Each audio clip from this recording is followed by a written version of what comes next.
Okay, I'm going to talk about color in Illustrator. You want to have your swatches, your color palette, and your gradient palette open. You're also going to want to have color guide and layers. Of course, these are all under the window menu. To start with, I'm going to select some objects within my shape here, which is a steak. And if I go to the steak layer menu and I just grab the donut, you can see that various shapes are being selected. I'll select one that's really fairly obvious. That one here. This is the whole layer on top, that big red juicy steak area. When I select it, you can see in the color menu the fill is selected, and I can adjust that color here with the CMYK color slider. So you can customize your colors here either before or after. You can also select from this rainbow here or double click on the window and it will open the color picker. You can change it that way. Just by default, when you open up a new document, it's going to be a CMYK color profile, which is cyan, magenta, yellow, and black, and that's meant for printing. It's called color profile for print. RGB, red, green, blue.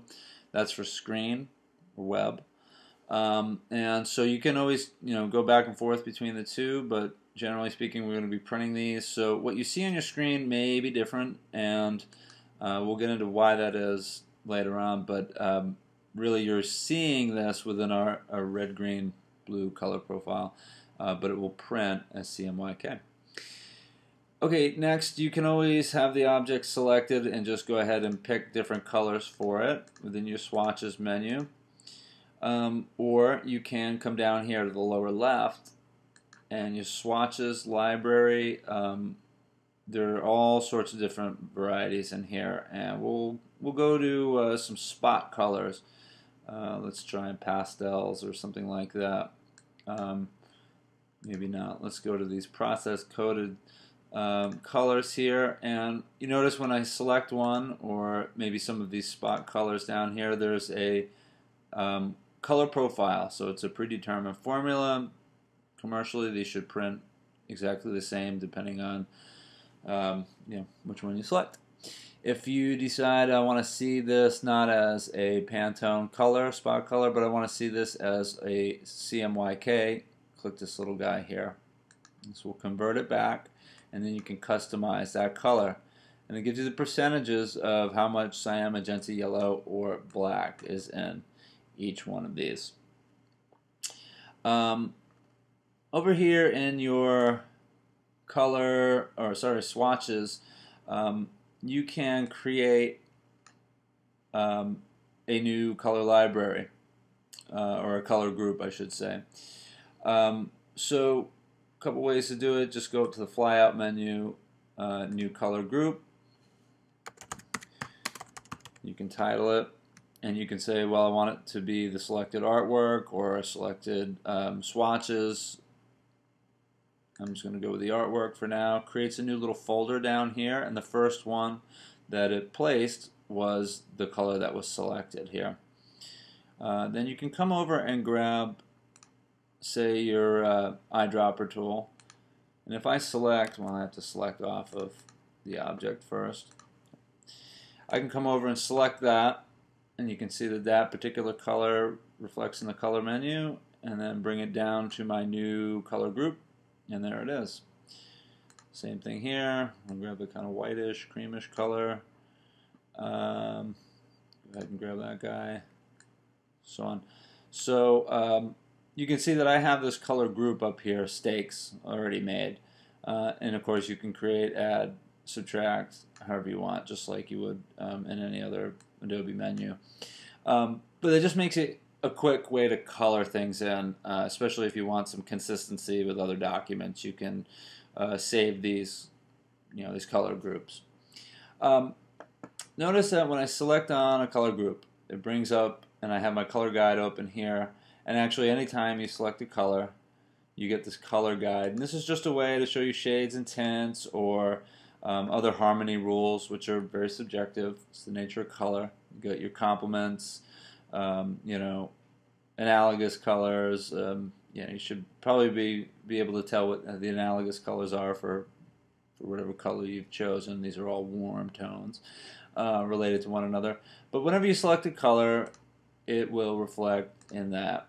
So, well, I need to select that color there, and I can say, well, okay, now for this, you know, Pantone color that I've chosen, here are some other harmony rules for that. So, really, just a frame of reference. Of course, you can always, you know, use these however you want and select different colors for them. And anytime you select a swatch of color in Illustrator, it reflects in the color menu. So this color menu is sort of like home base.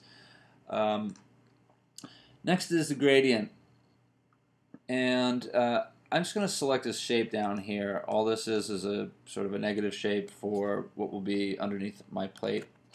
And when I select it, it brings up the gradient, the customized gradient that I've made for this, which is pretty simple. It's just gray and a couple of whites there. Off on the side here, I'll show you how this works. I click and drag out a shape here, and I decide, okay, I'm going to go up to my swatches menu, and you can select radial gradient, for instance. I have a radial gradient here, and you can change that. You can customize that however you like. By dragging colors in and out of it. So in this case, I might drag a yellow into there, maybe this white over to this end. If I want something in between, like say maybe this magenta color, you can do that. You can always overlap them, change their you know, their orientation however you like. Of course, over here you can change it from a radial to a linear gradient, and you can also have that selection that's up here in your swatches. You can see it's down here as well. But if you just want to flip-flop between radial and linear, just select one of these two. So I'll go with radial, and say I want to customize this a little bit more. Come over here to the gradient tool, click it, and you can see that this slider here is the exact same slider that you see over here. You can actually see when I slide this, that's moved as well. Say I want more over there or less over there. You can just move that around. Of course, this gradient tool is pretty neat because you can just then select a new area. Say I want a kind of a radial gradient pouring into this shape here, or I want it maybe coming out from another area. You can do that. You know, this is kind of neat, is you can start to make, like, you know, I don't know, like sunspots, things like that. Say for instance, I don't want that magenta in there anymore, and I have kind of a couple options here. I can drag in and then say, no, you know, I kind of want this to look like it has a little bit of a, you know, like a reflection on it or something like that. Maybe I'll put a little secondary one over here. You can do that, and basically it's just however far you drag out, you can see that you have less or more of that color. That's really it. And then of course you can always go back and forth between the linear or the radial. That's really it. That's kind of the crash course on color. We'll get into more customized stuff here shortly.